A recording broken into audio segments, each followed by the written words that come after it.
All right, everybody. It's the Jere Metcalf Podcast, where top real estate agents tell how they do it. We have today Jennifer Egbert with us, a top real estate agent in Boulder, Colorado, with Mile High Modern. Jennifer, thanks for coming on the show. And thank you for having me. I'm so excited to see you. It's good to see you. So we met in an amazing mastermind. It's actually been a few years. It's been like 3 or 4 years, right? Yeah. At least. Yeah, I think it's been 4. Yeah. Good to see you. Yeah. So thanks for coming on. Obviously, everybody, this is a top real estate agent. She's really great at focusing on the niche of modern luxury. And we're going to learn from you today, like how you do it. So first of all, how and why did you get into business? How and why? Let's see. I mean, how was easy. I took the test and passed. Right? Yeah. Right. Well, how'd you get the first deal? I mean, that's the real question. You know, I was 28 and I really didn't know what I wanted to be when I grew up. I was kind of doing this like jack of all trades, master of nothing. And I kind of got really real with myself. You know, I was like, I want to have a career, but here's what I know that I'm good at. I was working high-end retail at this shop here in Boulder. There's 3 in Colorado. It's called Max. And it's really like the same quality as Barney's. You know, it's like really like Dries Van Noten and Miu Miu and Prada and just really fabulous stuff. And it was great because there were only 4 of us who worked the boutique. I worked 3 days a week, and every day that I worked, my same clientele came in. So I was like, had developed a clientele in this beautiful shop. And then in conjunction with that, I was serving at a sushi bar here in town that my friend had started.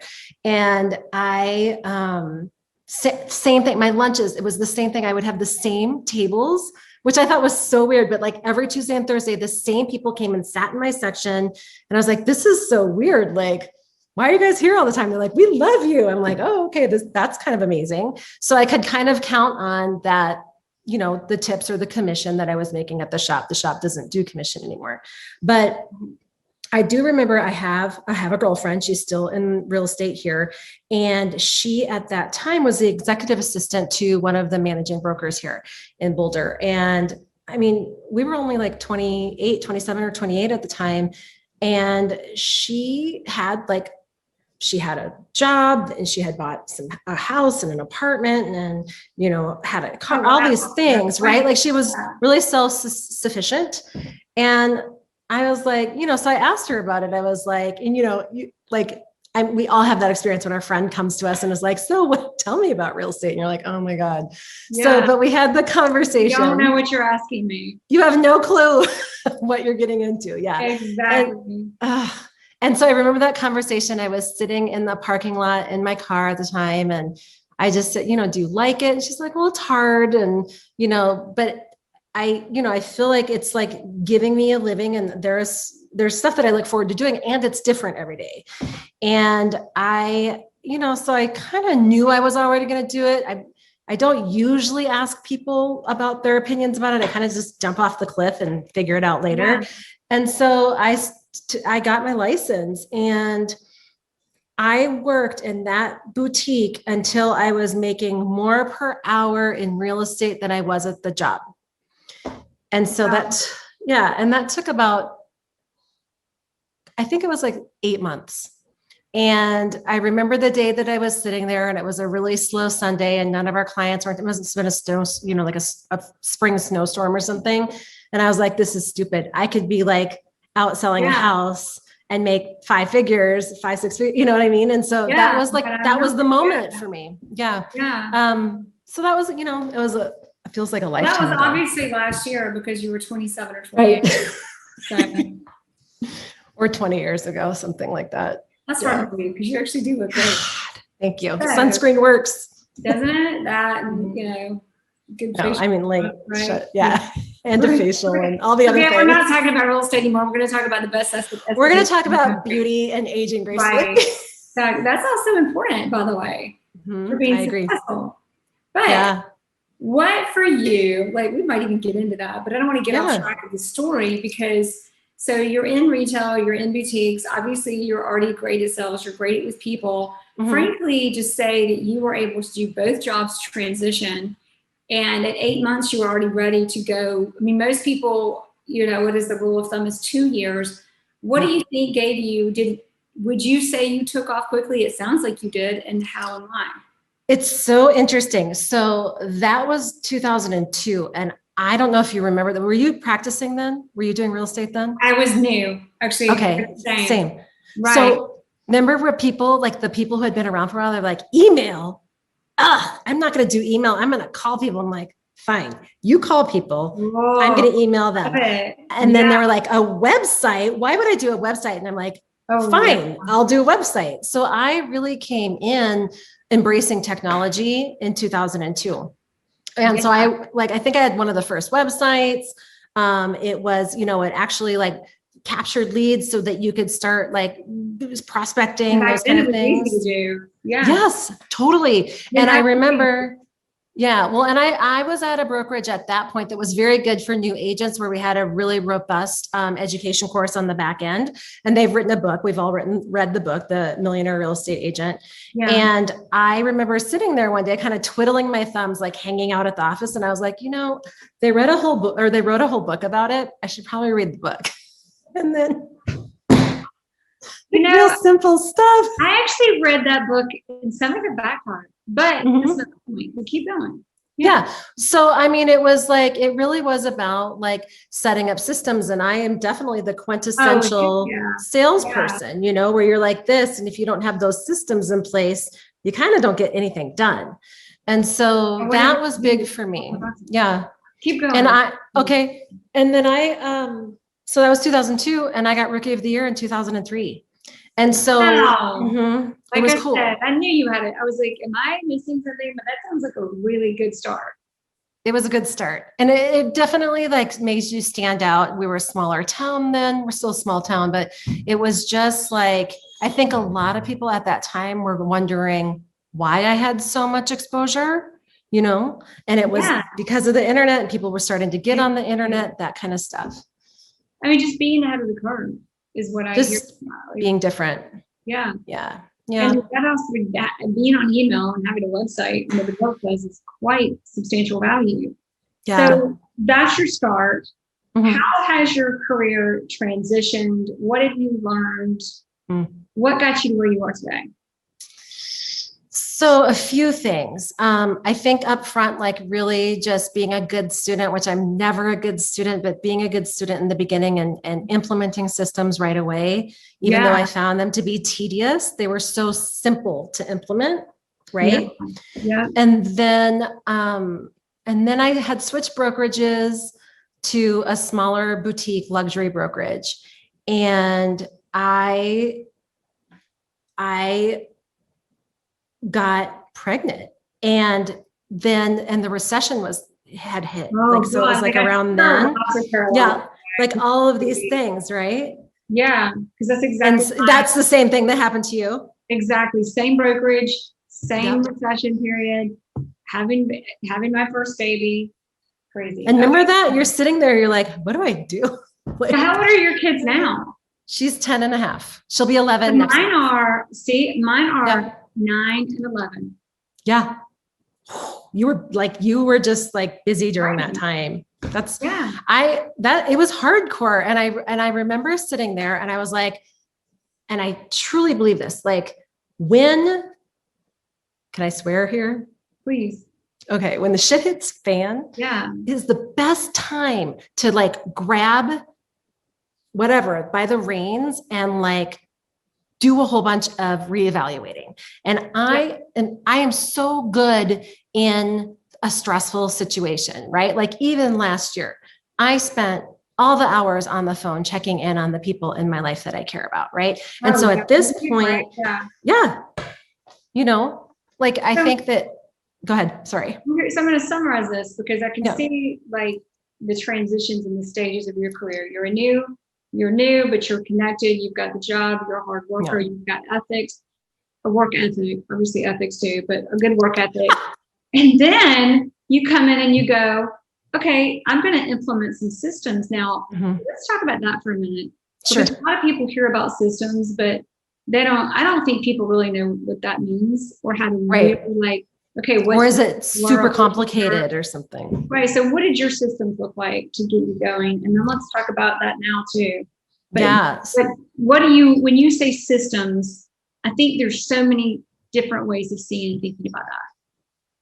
I think so too.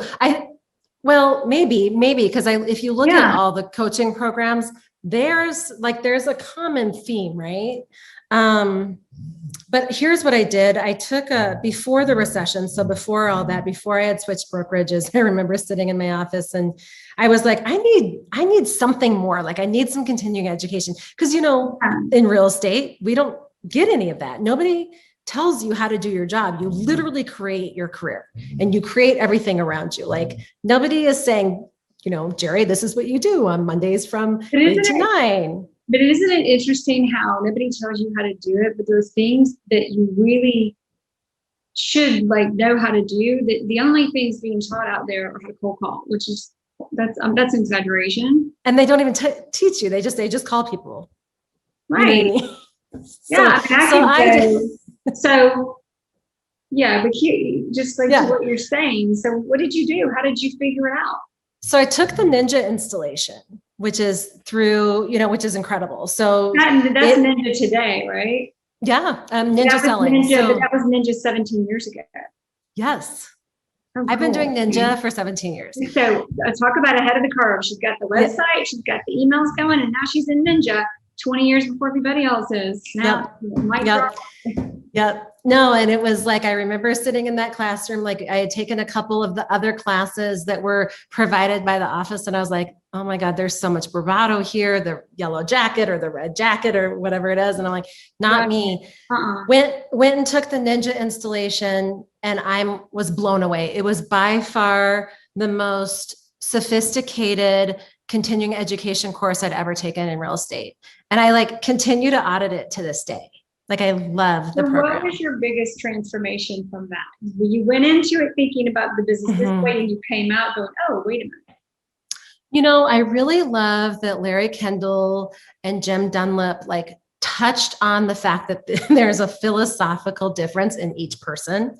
And there's a way that we all communicate. There's a way that we all look at the world, and when you start to understand how the brain works, how personalities are divided, how to speak to personalities that are wildly different than your own, that was a big one. I also, remember in the beginning, and not that we should talk about commissions, but I also don't ever feel like I need to make less than somebody else because I'm good at my job. And so it really reinforced that, how do you, and just the art of negotiation. Yeah. And so and there was no big promises. There really weren't big promises. He was just like, this shit works. And it does. Yeah, exactly. If all you do is do the thing, it doesn't take 12 hours a day. I always say what you're going to do what you said you're going to do, and then say what you did. Just a reminder. It's always good. Yeah. Just have a little integrity. Yeah.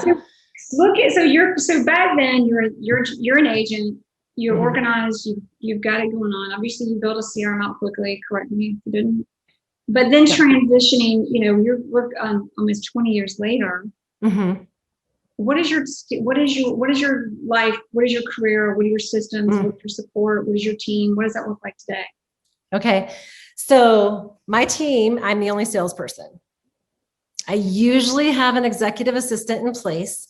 They liaise between our transaction coordinator and our listing manager. So anything that doesn't have to do with me communicating with my clients, showing houses, being at a speaking engagement, being on Clubhouse, talking to other very amazing agents that are all over the world, they do. And I just want to focus on my clients. And it's been great. I definitely am to this point where I am referring clients out to colleagues in my office that I know that I can't help. Yeah. And they benefit from that. The client, you can't help the client. I can't help the client, right. But I know that my colleagues can. Make sure you get them with the best agent. Yep. And so that's a really great thing to do to it. Yeah. And so let's talk about that for a minute, because I think you're a lot better at that than most agents. And we talked about this like a little bit before we started recording. What did you say? I said maybe. I don't know. So I know I'm going. We talked about it. So, and you can tell me if we didn't. Tell me if I forgot. It's been a long day. But we talked. So a lot of agents, it's really hard unless like referrals are great if they're somewhere else. But if they're in my market, I mean, not mine specifically, but most agents' mindsets are, if it's in my market, if it's anywhere near me, I'm taking it. I'm going to work it because I don't want to miss out on that deal.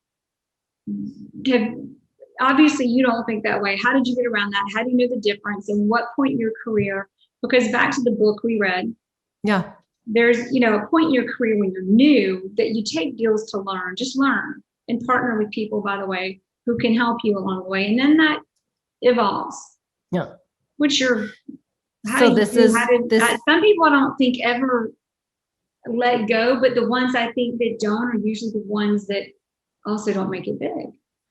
Okay, so this was a huge game changer for me. Huge game changer. Yeah.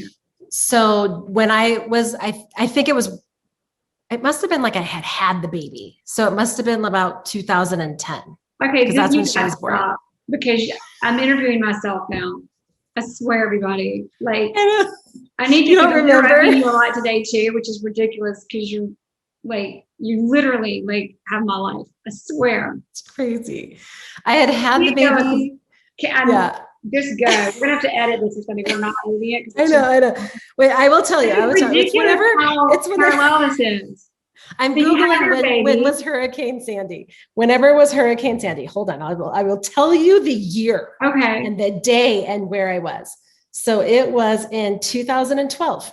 Okay. And I had taken, so again, it was the recession. I was at home with a baby. I was doing deals from the sofa. My partner, he was in graduate school. The day after our daughter was born, he started a graduate program. So he was doing that. It was crazy times. And so I was like, I have to and the recession these were the things that happened to me in the recession. I was like, if I'm going to go into debt for something during this time, because I was watching agents jump off the boat and I was super excited about that. Because, we have a really small town and a very saturated market of agents and, some vanity workers. Maybe they do 1 or 2 deals a year. Maybe they're close to retirement, whatever it is. In a town of 100,000 people, I think we have like 1,300 or 1,400 licenses. Which is that's crazy. A lot. Do the math, right? And so I remember just thinking, here it is. I feel like, people got websites now, they're doing all that. I need to do something different. So I do not know how I found this course because it's not real estate related. I must have just been Googling around one night and I'm telling you, and it was a freaking game changer. So, awesome. And I would tell everybody to do it. So how I like to look at when I want to be a standout, especially in a really competitive industry like we have, I look outside of our industry. And I look for things that really look cool to me, right? Oh, I know how I found it. I was watching a Tony Robbins interview and it turned out the woman that I took the course from was interviewing Tony Robbins, and that was Marie Forleo. And I took that Marie Forleo course. MarieForleo.com. Everybody take the course because it really does, even though it's more geared toward, if an online business like coaching or smoothies or whatever, it is it really, she does not hold back. She's completely transparent. But it gets you outside of it gets you to see opportunities because there's so many opportunities in our business we miss because we are in it and we take them for granted. Yeah, 100%. And I don't think you look at them if you stay in the same line for your entire life, right? Yeah. And so it really gave me an outside perspective of what this was. So at the end of the course, she was offering an in-person thing in New York. And it was a conference, a 4 or 5 day conference, mastermind group. And I think 300 of us were there. And and I didn't really understand the power of what she was creating at the time. She is very ahead of her time because she started all these courses you see that have modules that everybody's doing. Like I could name coaches, right, that are doing right now in real estate. It's fully from her, fully. They just took her course and then recreated it. And so I had the same experience with a different coach. So keep going. Really? I love it. Yeah. I love it. So in the course. It's everything. Yeah. Keep going.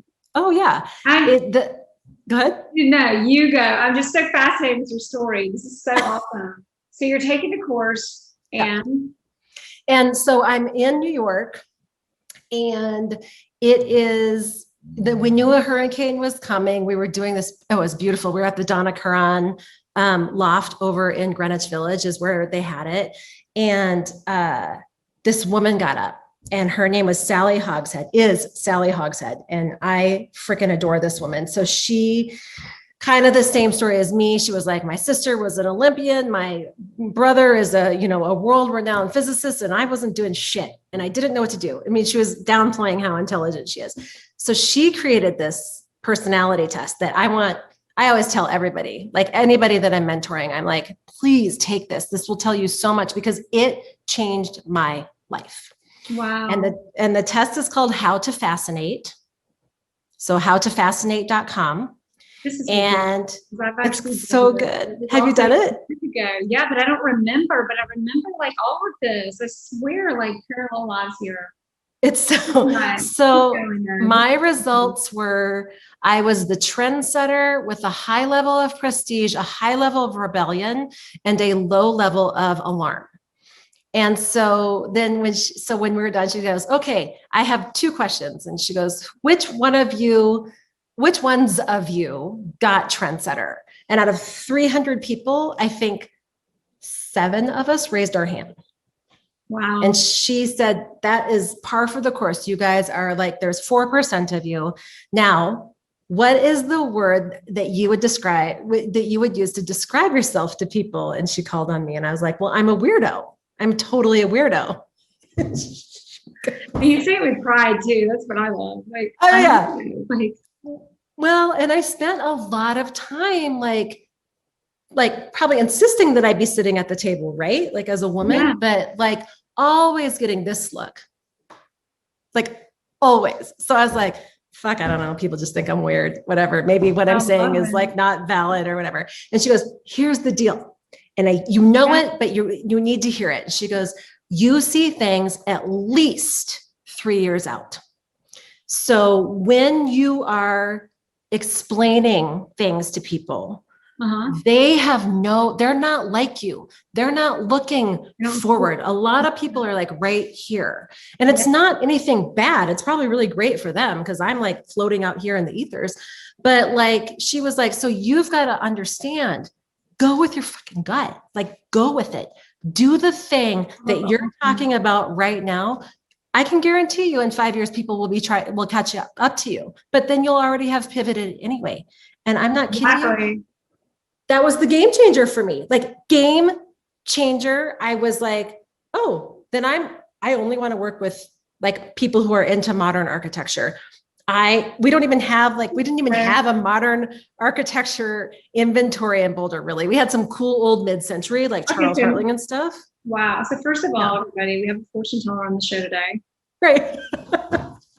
But so, okay, modern architecture. So you go, you learn that you learn like, oh, the way I see things, big picture, long term. Trust your gut. When people are looking at me like I'm weird, my lens is very unique and different. Slow down for them. Yeah.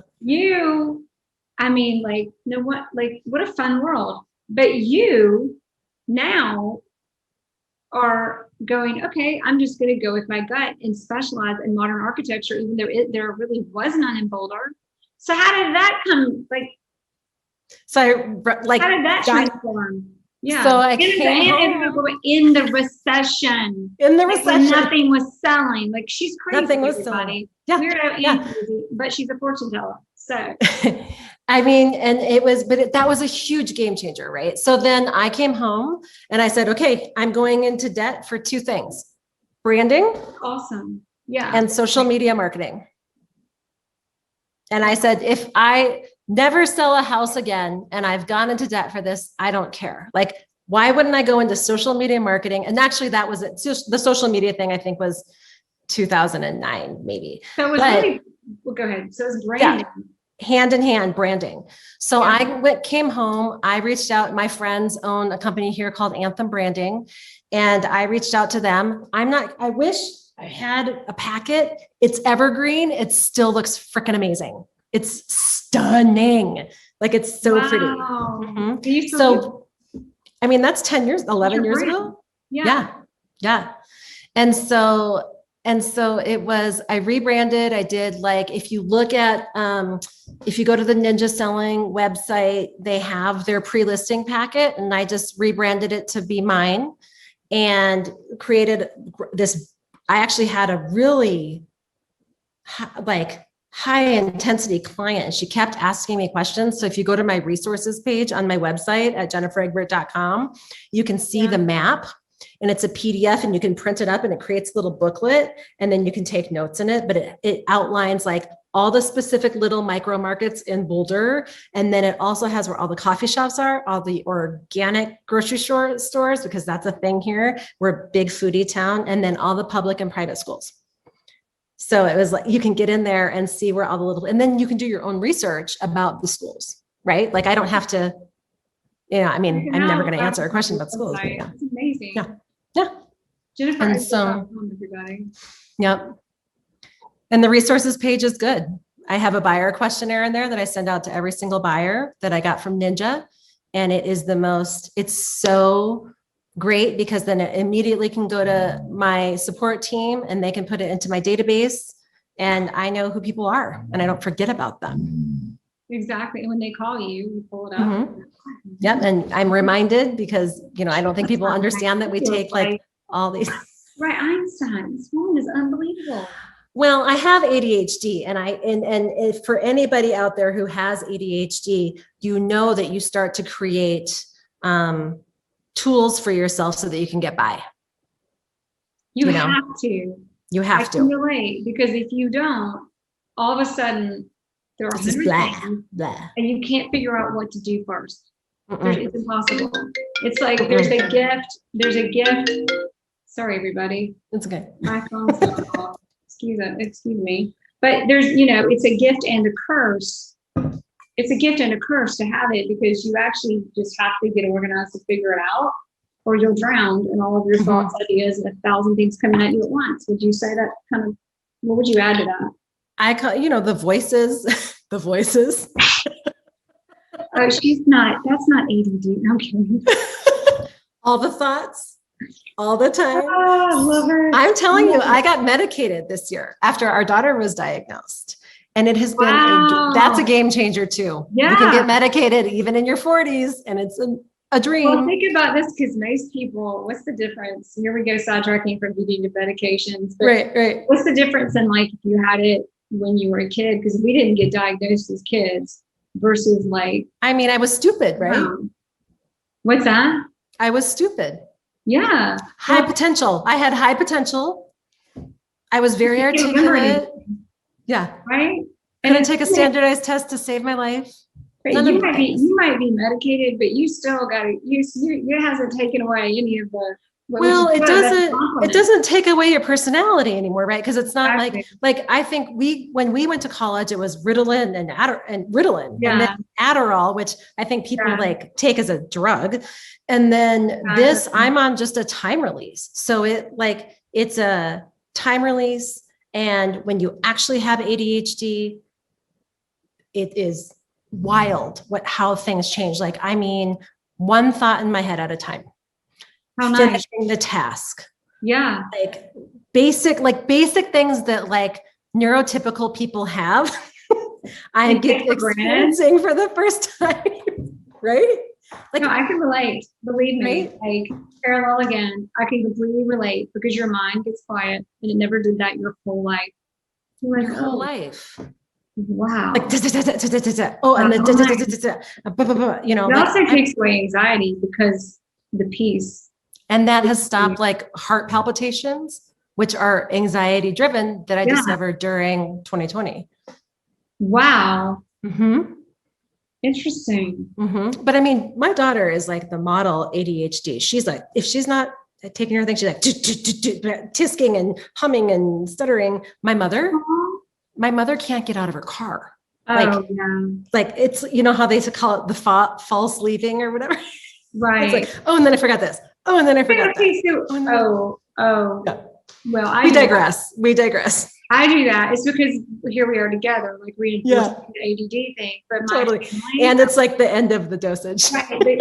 But you watch them and you're like, let's speak in 3 sentences. Let's just do that. I just want to hug them, you know? Yeah. But this is actually relevant. I'm going to bring it back because think about this. In our business, you've got to be looking and thinking and aware of so many things at once, but you got to know what to focus on when, which actually brings us back to the systems and where you are today.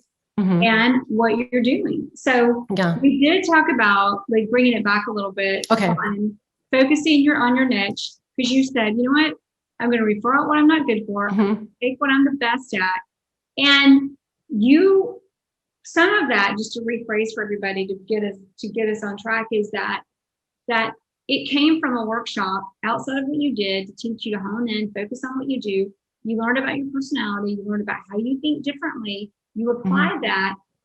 And then I still want to know, because so many people are so afraid to specialize. I did that, but I did that on a market that existed. All I had to do was go learn it and a market. So let me tell you what happened. How'd you do it? Yeah. So what happened out of that is and again, sometimes things just happen at the right time, right? So once I had created my whole branding package, which is really beautiful.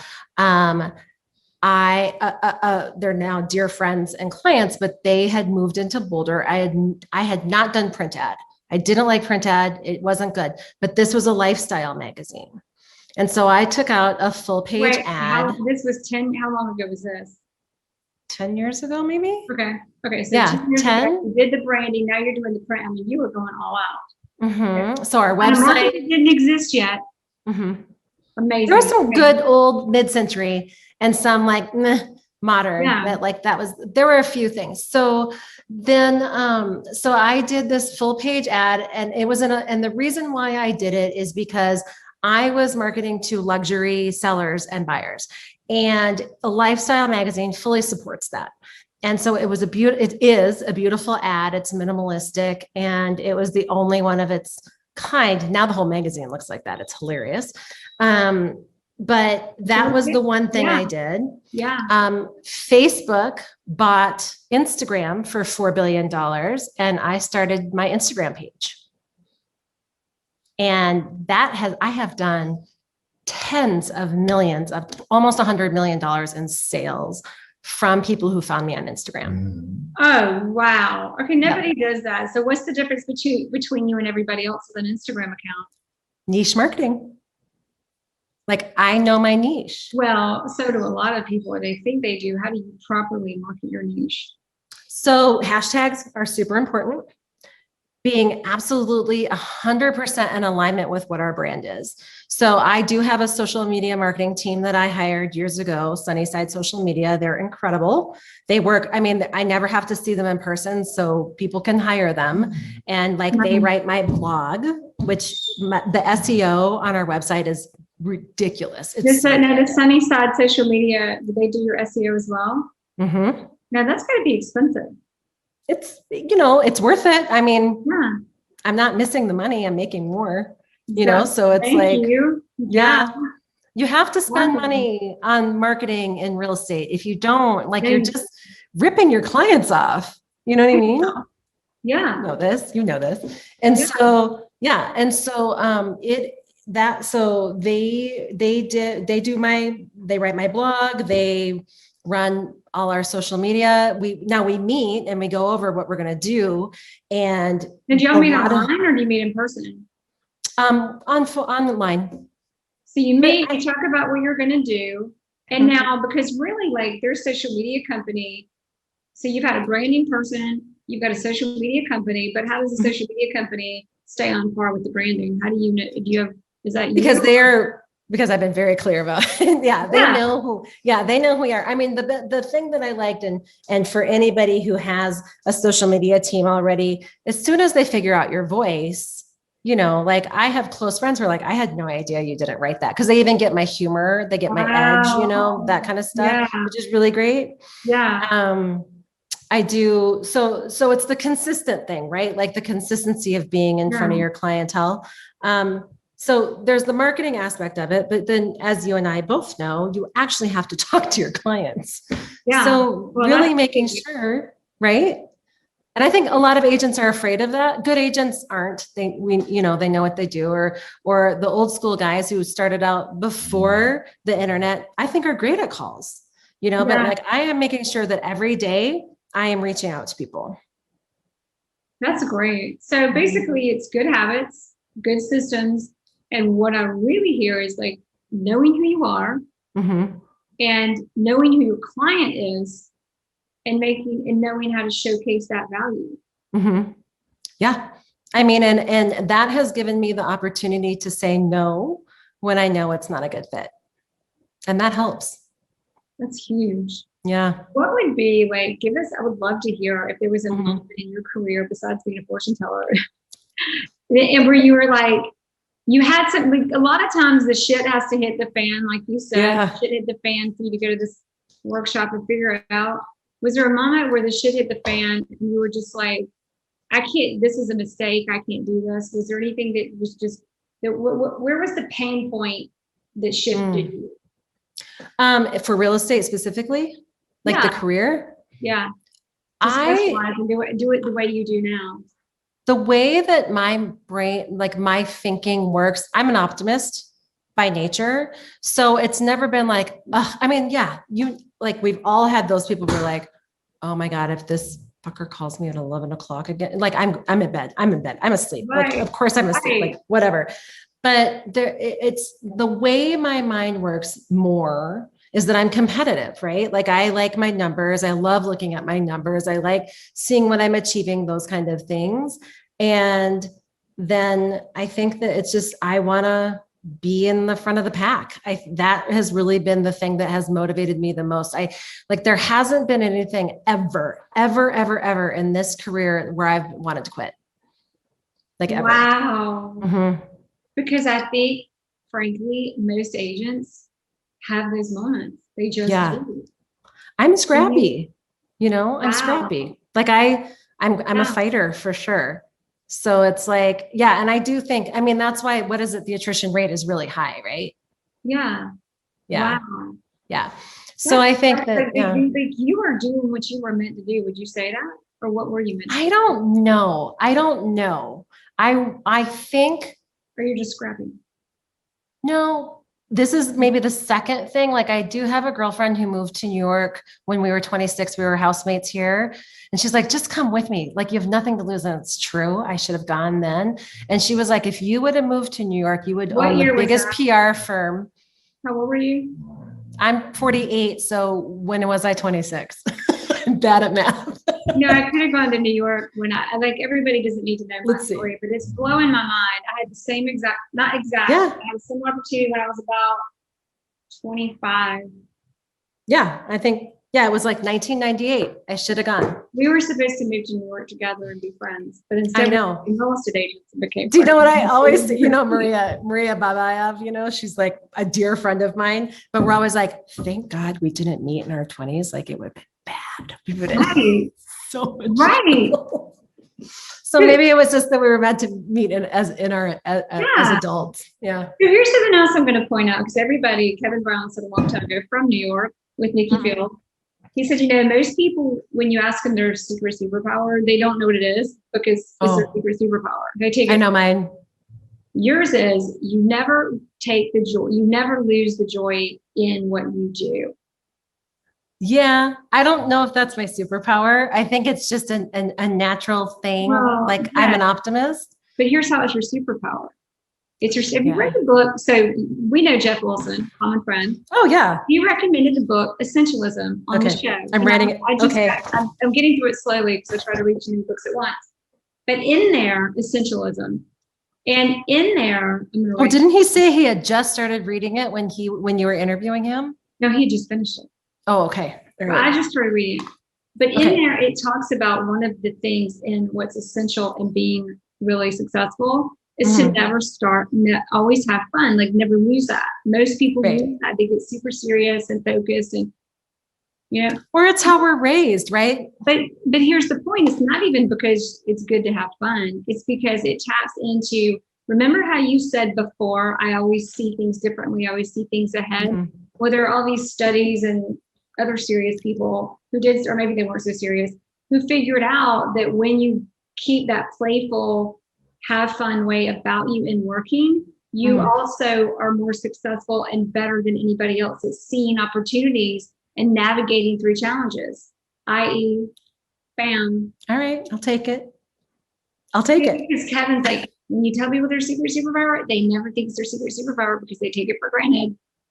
What would you say? I hope I don't. Oh my God, I hope I don't. Right. So what would you say is your secret superpower? Connecting people. Big time.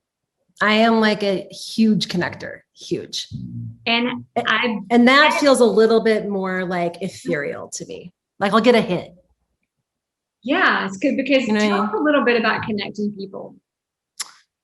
So I have a few people that I've introduced to have gotten married. I have helped somebody launch their career. I mean, it's so funny because it's so funny. People don't say thank you. I don't fucking care, honestly, because I get great joy in seeing like things come together in a really people being happy is kind of amazing, right? Like if we can walk around and feel fulfilled. So and I would say it's, how it translates into work is, really pairing my clients with the architects that are going to blow their minds, the right builders.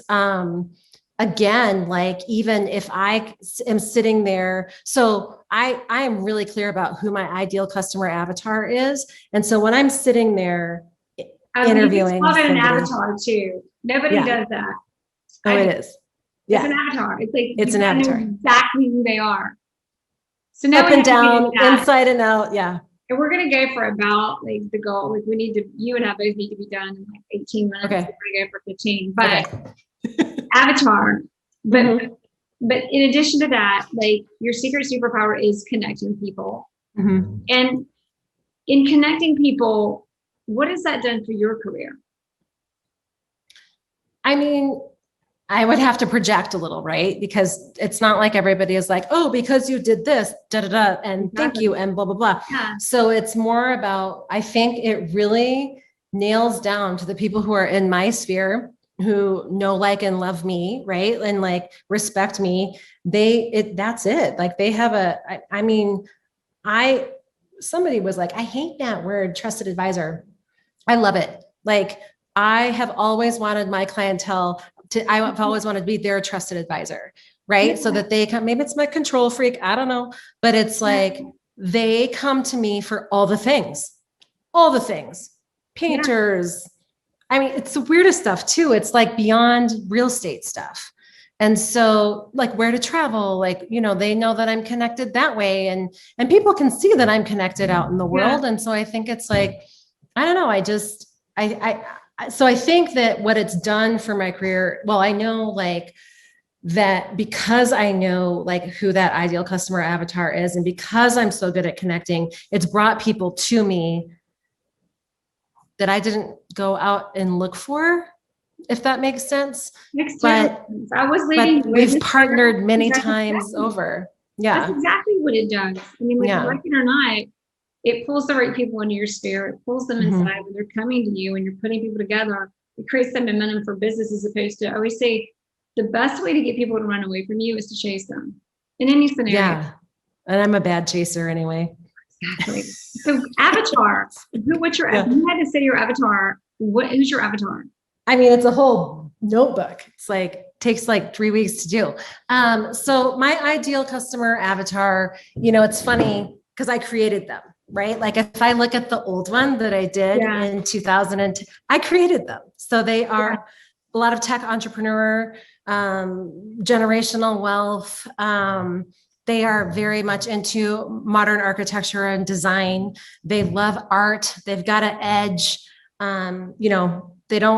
They don't necessarily look wealthy, right? When they're walking around, like I love it. Like I'll have like full body tats and stuff like that. And those are my people, And so it's like, we'll go, like I have I often find myself in listing presentations with people who I'm like, how have we not met yet? Like they're asking, or I'm asking them because they're like so great. And so we carry on relationships because of that, which is cool. And then they're always sending their sphere my way. So it's it's this compound effect. Look at the snowball effect. Look in the book, it's great. He talks about this a little bit, but it's the same thing. Like it just keeps building on itself. And that's what you're creating. Because it's also wild. Like, but when we weren't recording, it was like, okay, like, who are you? Like, what makes you, like, this is where it is. Here's it all coming together. Yeah. So now we're going to do, so we have time with final three. Okay. Okay. Number one, what has been your greatest resource in your success? My greatest resource in my success? That can be a tool. It can be something you can do. It can be a way. It can be like, it's a broad question intentionally. Yeah, I get that. Well, I think really being in that moment when Sally introduced the How to Fascinate Me thing and luckily being the one that she picked on to kind of like pick apart was huge because that was my pivot moment for sure. I can fucking nail that down. And I think being told to trust myself that I was doing everything right for me was huge. And so I think that, and I think being a woman in business and being high up in the ranks is an interesting position. You always want to find other women like that can meet your energy kind of thing and like move forward, like those kind of things. So I do feel like my colleagues here, especially in Boulder and out there in the world, like knowing you and like meeting like all the people that I've met in my career and making sure that I'm being in communication with them, like Dusty, connecting us again today, like stuff like that. I didn't even realize that we both knew Dusty as well. Yeah, totally. Yeah. And so Thank you, Dusty. Yeah, thanks, Dusty. And like I sent him business. Yeah. I mean, I think there is that thing about like, oh my gosh, the power, like think about our job.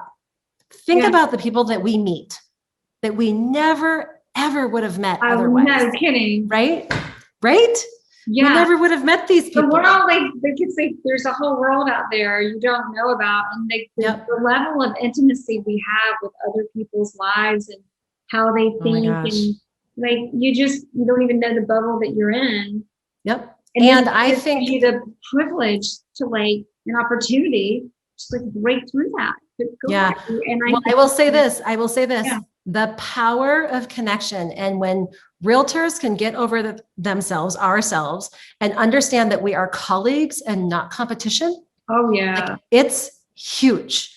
And so I do think that is one of the most powerful resources that I have. And I will tell you, my referral pipeline is enormous. Like my broker owner is like, what you've made this year in referral fees is nuts. And I'm like, I know, it's in the six figures.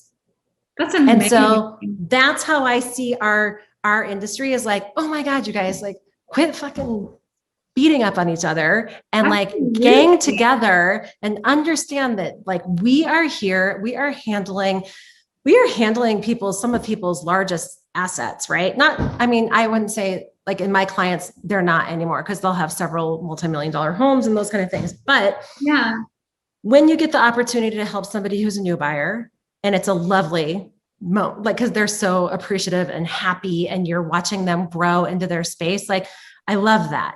When you get to help somebody who is, like I got to help a really close friend, dear friends of mine this year buy a vacation home by referring it to the right agent for them in this other place. Right. And it's like, I don't know. I mean, I guess I get like the warm fuzzies from being able to help people. Well, it's amazing how that like works out for you, isn't it? Mm-hmm. All right. Oh yeah. Next question. Book. Okay. What book do we have to read to change your life, your career? Never Split the Difference. Of course. Please. That's mine. I love it. It's like I have like a unhealthy crush on Chris Voss's mind. Have you seen the picture? He's the shit. He's so smart. I co-hosted I hosted a client party and he was my guest of honor. I love it. I love it. Does he live out there? No. I set it all up. He flew in.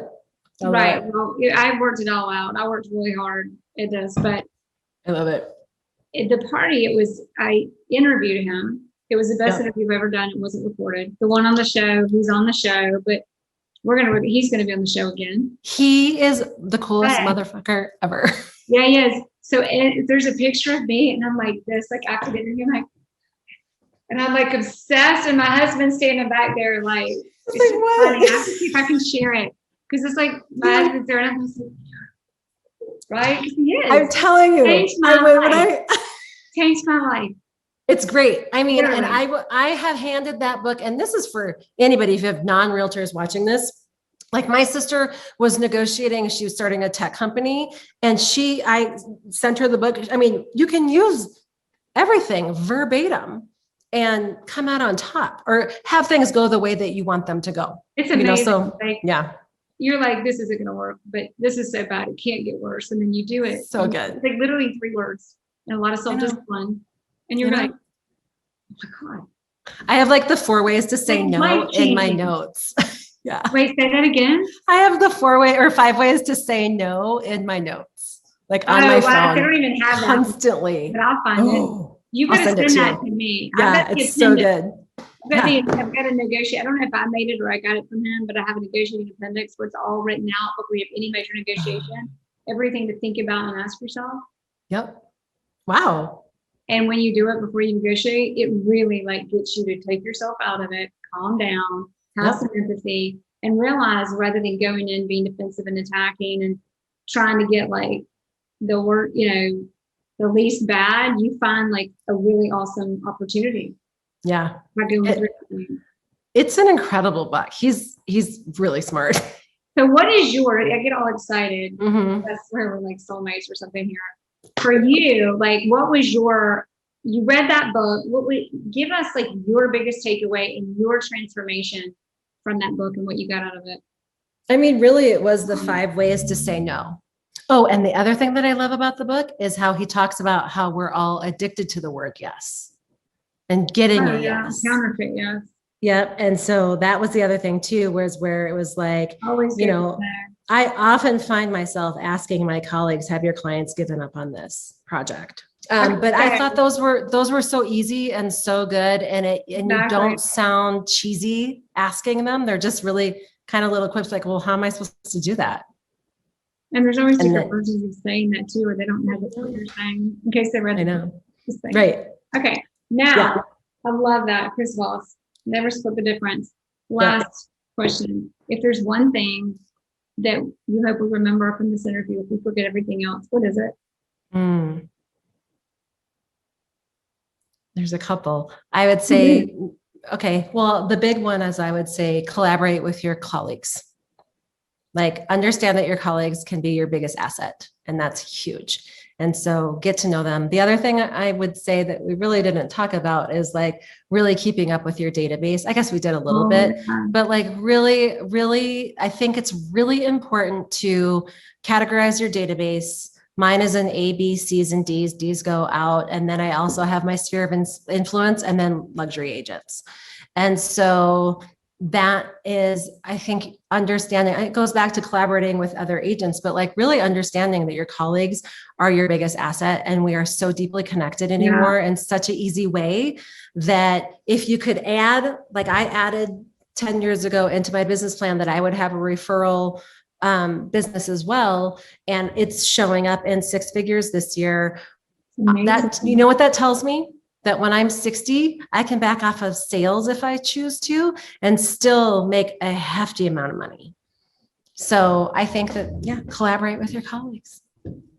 Yeah, here, what a great example too. I mean, the referrals, it's amazing. See it, like let go of control a little bit and understand that you're not perfect for everybody. And I would always tell people to know your ideal customer avatar. Yeah. Always. Yeah, I mean, that's so good. So many people I find are afraid. They'll tell you everything they don't want, but let's talk about what you do want. Right? Yeah. I mean, how amazing. Like, I feel like I'm so lucky that I know exactly who they are, so that when I see them coming, even if it's like a $2 million list, like a perfect example is these people who tried to cut me out of a deal a few years ago. They don't know that I know, called me for a listing interview a couple of weeks ago. They don't know that I know, right? So I'm sitting there and I'm like, go through the motions, all the things. You're amazing. We love you, blah, blah, blah. What was the next email? Will you work for less? And can we list for more? I'm like, no. Wow. Yeah. Just not going to do it. Like we still have really price sensitive buyers in certain price points, especially in the multi-million-dollar price point. And it can be that more detrimental to go for on your client and on your career. No. So you can go find a discount agent. That's cool. Jennifer, thank you so much. You're welcome. Thank you. That was awesome. Yeah, you too. Jennifer, we need to talk. Boulder, Colorado. Thank you for being on. Yeah, thanks for having me, sweetie.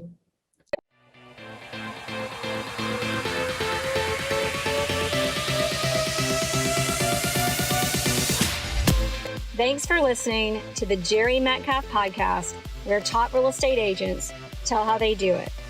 If you like this episode, please share it with friends. To find more episodes, search Jere Metcalf Podcast on any platform for podcasts, or go to JereMetcalfPodcast.com. That's JereMetcalf podcast.com.